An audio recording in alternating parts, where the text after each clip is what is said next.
और अब बात यूपी में हो रही सियासत और चुनावी सरगर्मी की। यूपी विधानसभा चुनाव में आखिरी दौर के मतदान से पहले पीएम मोदी अपने संसदीय क्षेत्र वाराणसी के दौरे पर हैं।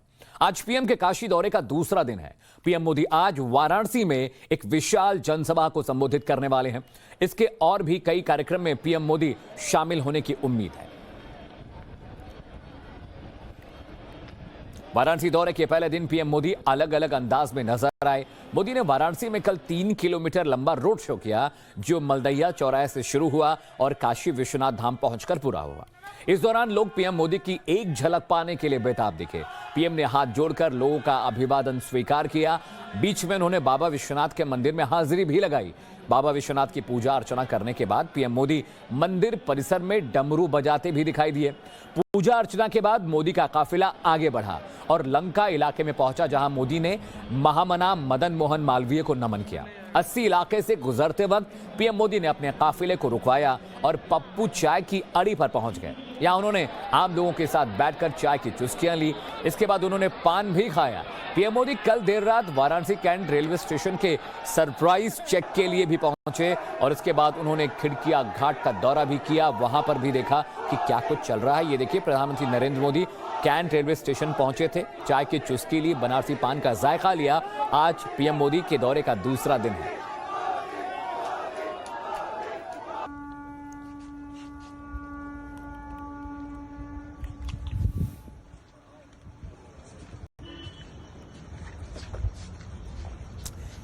तो यूपी में होने वाले आखिरी चरण के चुनाव के लिए प्रचार का आज आखिरी दिन है। ऐसे में तमाम दिग्गज वाराणसी में। प्रधानमंत्री नरेंद्र मोदी के काशी दौरे का आज दूसरा दिन है। कल उन्होंने मलदैया से लेकर काशी विश्वनाथ कॉरिडोर तक एक जनसभा निकाली। फिर वो लंका गेट पहुंचे। वहां पे महामना मदन मोहन मालवीय के जो मूर्ति है उस पर माल्यार्पण किया, उन्हें प्रणाम किया, चाय की चुस्कियां ली, वाराणसी के जो फेमस पान है उसका जायका लिया, लोगों से अभिवादन स्वीकार किया और आज वो कई और जनसभाओं और रैलियों को संबोधित करने वाले हैं।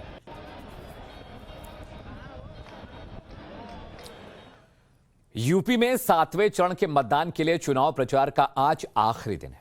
लास्ट राउंड की फाइट में राजनीतिक दलों ने अपनी पूरी ताकत लगा दी है। सभी का फोकस अब बाकी बची हुई 54 सीटों पर है। इनके लिए बीजेपी के दिग्गज धुआंधार प्रचार कर रहे हैं। सीएम योगी की आज 5 जनसभाएं होनी है।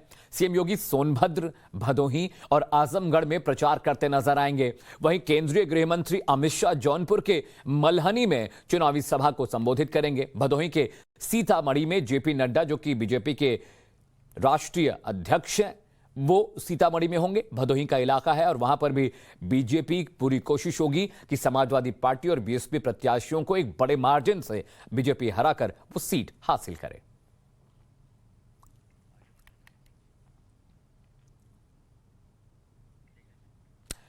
और मणिपुर में भी चुनाव है, वो भी चुनावी राज्य है। मणिपुर में विधानसभा चुनाव के दूसरे अंतिम चरण के लिए आज वोटिंग हो रही है। राज्य में सुबह 7 बजे से शाम 4 बजे तक वोट डाले जाएंगे।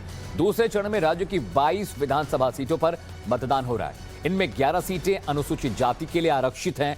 दूसरे चरण की 22 सीटों के लिए 2 महिलाओं समेत 92 उम्मीदवार चुनावी मैदान में हैं। तो दूसरा चरण है मणिपुर में और आज 22 सीटों पर वोटिंग हो रही है। 92 उम्मीदवार मैदान में है और बहुत अहम राज्य है बीजेपी के लिए, क्योंकि अमूमन नॉर्थ ईस्ट में ज्यादातर राज्यों में बीजेपी की सरकार नहीं है और ऐसे में मणिपुर में भी कुछ कायाकल्प हो जाए तो इसकी उम्मीद की जा सकती है, क्योंकि अब फोकस नॉर्थ ईस्ट पर है बीजेपी का। कांग्रेस ने भी पूरी ताकत लगा दी है। मणिपुर का मुकाबला अलग अलग मुद्दे हैं। वहां पे नक्सली बहुत बड़ा मुद्दा है, विकास बहुत बड़ा मुद्दा है, रोजगार बहुत बड़ा मुद्दा है और निर्दलीय विधायक वो मुश्किल बढ़ा रहे हैं। कांग्रेस की भी और बीजेपी की कई सारे विधायकों के टिकट कटे हैं जो निर्दलीय लड़ रहे हैं। इनसे भी जो पार्टियां हैं उनको दिक्कत हो रही है। कुल 1200 से ज्यादा जो मतदान शिविर बनाए गए हैं, पोलिंग स्टेशंस बने हैं और कुछ सेंसिटिव इलाके भी हैं मणिपुर में, जहां सुरक्षा बेहतर की गई है, चाक चौबंद की गई है।